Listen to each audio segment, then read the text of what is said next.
here with the fabulous Ronan Harris of VNV Nation. They're... Sorry. Huh?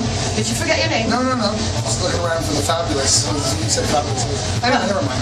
What could be more fabulous than this hallway? I'm Ronan Harris from VNV Nation, and I'm here with the fabulous Neska from COMA magazine.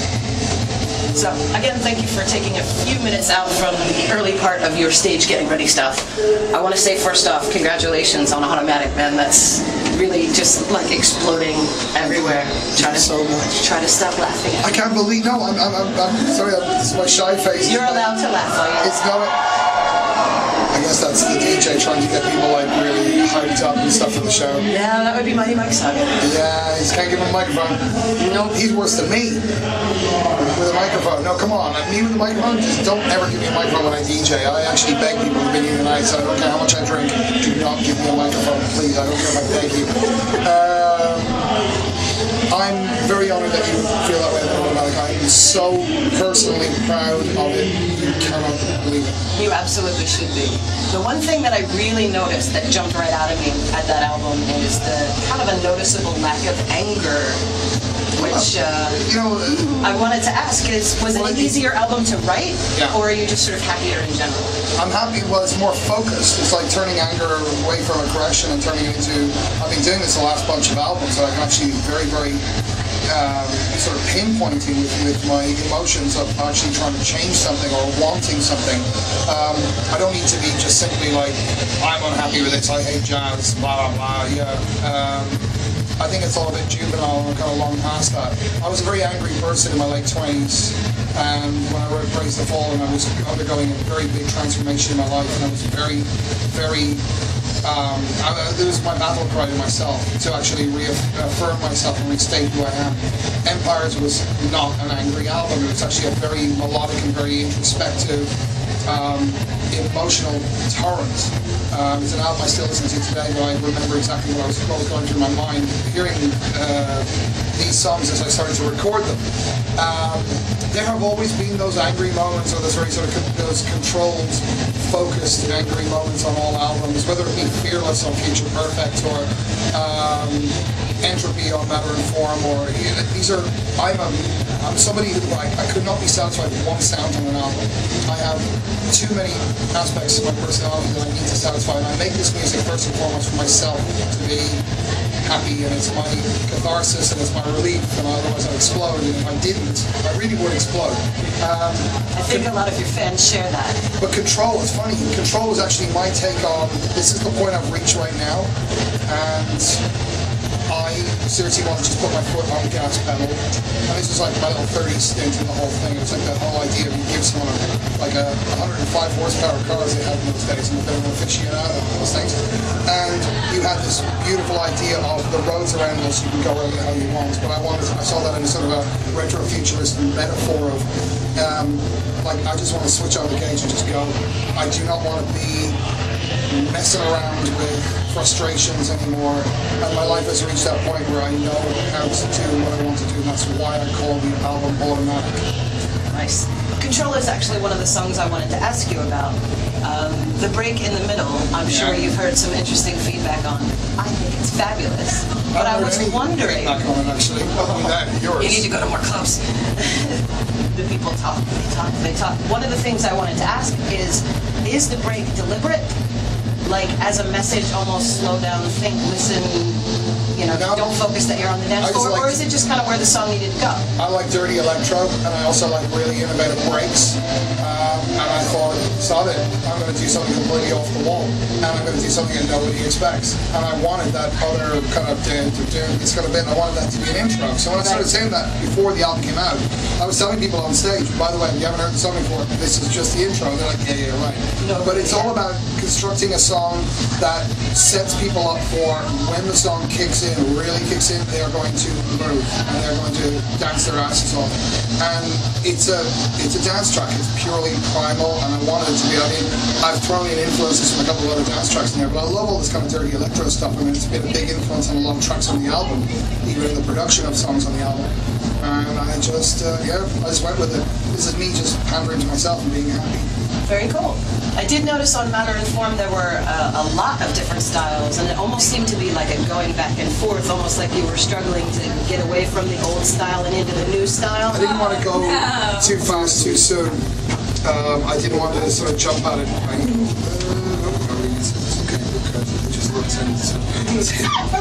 Leave him alone. I didn't want to jump too fast too soon because it was really like supposed to be a continuation of the sounds that I love, but my experimentations with sounds like, say, Chrome or Perpetual, and indulging myself rather than pandering to what people wanted. And I was getting a lot of that at the time, like, oh, I hope the next album sounds like. I don't hope that we're not a delivery service. You do not order a pizza for VNV, right. Because if you ask for beef, we'll give you something else, right? It's just, this music is first and foremost for myself. It's my journey in life. It's my diary. These are my philosophies, my observations, and I want to share that. Whatever that mood would take. Like, for example, the song Entropy, I thought the message of that song would be only needed to be heard by the person who's probably most likely to want to hear that song or enjoy it. Endless Skies is a tone, was a very peaceful song, was heavily influenced by Sigur Rós. And I just thought Sigur Rós had made all these beautiful kind of tony sort of songs like on Title 3 on the Untitled album, the Blank Titled album. And I wanted all these kind of tones for all this music that I love. It's like this pantheon of music that I listen to every day.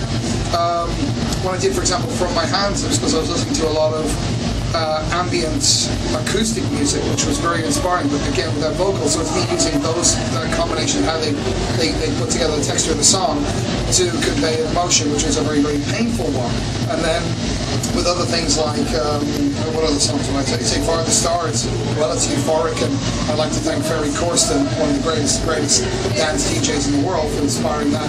I've taken influences from everything. I mean, it's my playlist, my iTunes ends up on an album, and that's the only way I can describe it. Automatic seemed a little bit more conducive. It was weird, so I was only listening to this kind of acoustic ambient stuff for about a year and a half before making the album, and it kind of fired me up and allowed me to really unleash, which was bizarre. It was a major catharsis. I know when I switched from the mode of producing the album to right, let's upload it to the mastering company, I could not touch this album. I sat back and listened to it, locked the door in the studio, sat down and listened to it from beginning to end in this big kind of nice easy chair, and lost myself. I was listening to Space and Time and radio over and over and over, and I had tears of joy. Sorry, COMA was playing in the background. I felt so proud, just because I had reached something that I needed to reach, which is I need to get this emotion out. I've got to set myself a target of what I want to achieve with this album, and I surpassed it. Well, congratulations, and we're awfully glad that you did surpass it. It is sort of more of an album than we've heard from you in a while. It's a little more cohesive, like one theme the whole way through. It has a feel to it. There's a lot of variation, but it has one feel. It makes it easier for us. I think there's a production quality in that. Like the production, I gel the album in a very unique way. I use a lot of ancient technology by our standards, a lot of vintage gear, like from even the 40s and 50s, to actually sort of give everything this kind of vibe. I thought for me, Judgment was my ultimate concept album, because I can explain to anybody in a minute why that album gelled together, why every song connected. I think from the sound, it was kind of going up and down, it read like a book. But then when I did Faith, Power and Glory, I mean, I started off with Sentinel, which is the most biological, clinical track, the most clinical, machine-like track, and I ended up with Where There Is Light, which I think is the most organic track I've ever done, because it's just a beautiful kind of indie vibe of total free, just jamming and feeling happy and letting his emotion out, and in between it went up and down like a book. These things do have a very cohesive structure to me, but this one, there's just something about the tones and the sounds used in it which I think gels and glues the album. What else was missing, and this is a very big quality, is that on Judgment, half the songs were mixed in a studio on a really big desk, which tends to glue tracks in a way that you can't hear. If someone was to play you two versions, you would then realize it. But if you weren't aware of it, you kind of think, yeah, okay, I don't get it. And this album was all produced, all mixed, everything in one way in which I decided this is how I'm going to do things. It's also the way I'm going to do things from now on, because I have no wish to change it. I'm so happy with the sound. Like, anytime I play a sound, I'm inspired by it because of this way I'm working now. And so there's going to be a follow-up. There's a thing called Electromatic, which is all the songs I didn't make into the album. And there's some very angry stuff on there. Like I say, pretty focused, punchy. If you want to kick people on the dance floor, I'm not going to ask you to. Well, don't worry, I'm not missing the anger.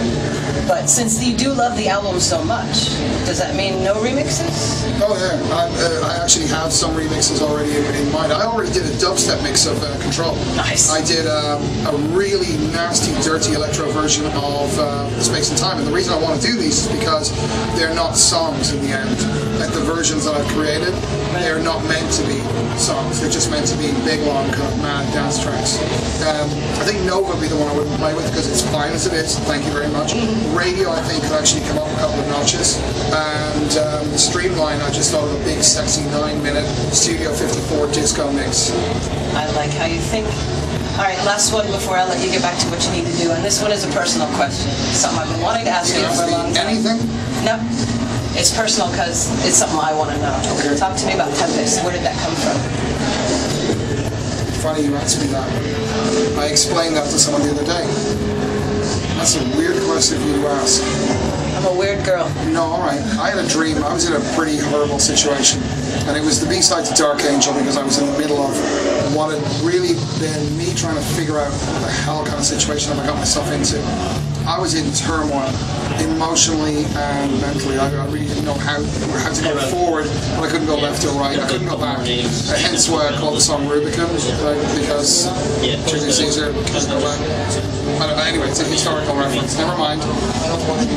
I had a dream where I was standing on a beach, big open bay when the tide had run out very, very far, and there were a group of people all standing around somebody who was telling them each and every one of them their future.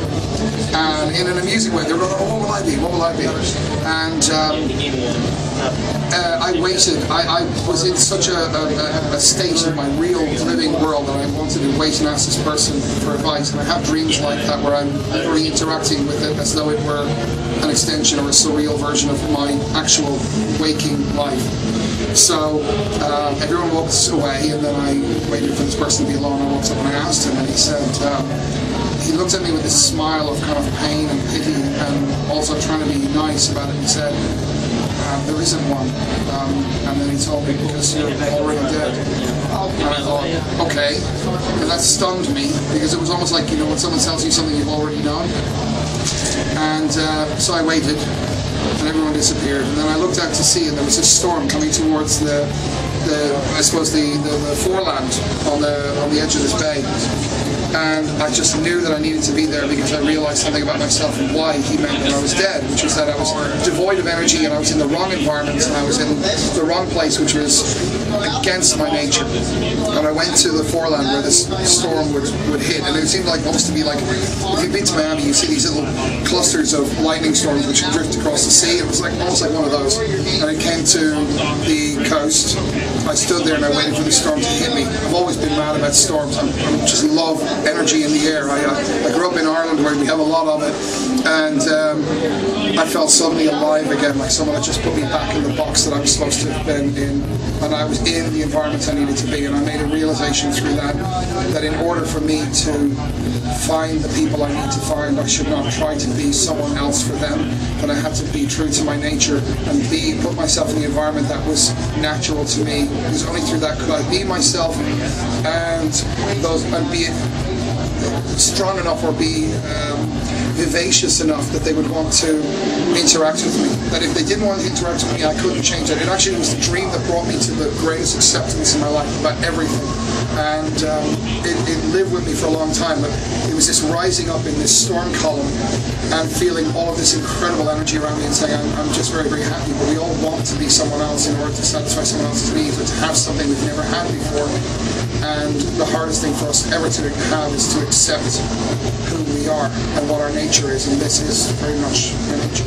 So that's what the song was about. Very cool. Thank you so much for taking time out. We really appreciate it, Ronan. Have a spectacular show. We'll be out there dancing. It's going to be